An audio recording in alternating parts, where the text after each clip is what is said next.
Good day, class.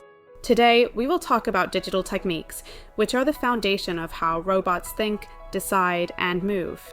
When we say digital, we are referring to systems that operate using only two states, on or OFF, 1 or 0, and true or false. Robots do not think like humans. They rely on digital logic to make decisions.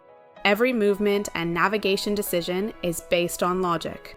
Example: if a sensor detects an obstacle, stop. If no obstacle, move forward. Robots can be programmed in different ways depending on how intelligent or flexible we want them to be. Let's enumerate and explain the most common approaches. This is the simplest approach. A robot follows a fixed sequence of instructions. No decision-making based on environment. Example: the robot moves forward, then turns right, then stops, no matter what happens. Used in assembly line robots, pick-and-place operations. In reactive programming, the robot responds directly to sensor input. Examples: if the sensor detects a wall, turn left. If light is detected, move toward it. This approach is fast and simple, but the robot does not plan ahead. This approach uses if, then rules. Example: if there is an obstacle ahead and the left side is clear, turn left. If both sides blocked, stop. This is commonly used in maze following and obstacle avoidance robots. The robot has multiple behaviors running at the same time. Examples of behaviors: avoid obstacles, follow a line, and move toward light. Each behavior competes, and the strongest one controls the robot at that moment.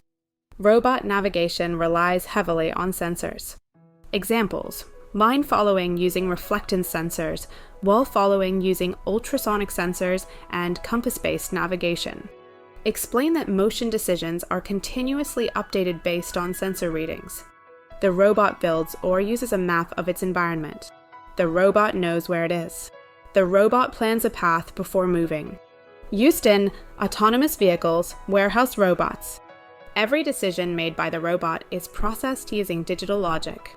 Examples: motor on or OFF, turn left or right, speed high or low. Logic gates are the building blocks of digital decision-making. The output is on only if all inputs are on. Robot example: left sensor detects obstacle and right sensor detects obstacle, stop. The output is on if at least one input is on. Robot example: left sensor detects obstacle or right sensor detects obstacle, turn. This gate reverses the input. Robot example: if path is not blocked, move forward. Derived logic gates are combinations of basic logic gates. Output is OFF only when all inputs are on, often used because it is easy to implement in hardware.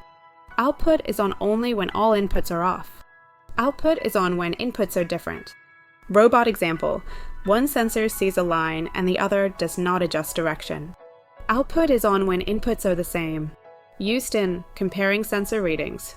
Logic gates allow robots to make decisions without complex code. Examples: the line follower uses and not logic. Obstacle avoidance uses or logic. Maze navigation uses combinations of and, or, and not. Digital techniques use ones and zeros. Robot motion and navigation depend on programming approaches. Logic gates help robots decide what action to take. Simple rules can lead to intelligent behavior. If you were to design a robot that avoids obstacles and follows a line at the same time, which programming approach and logic gates would you use and why?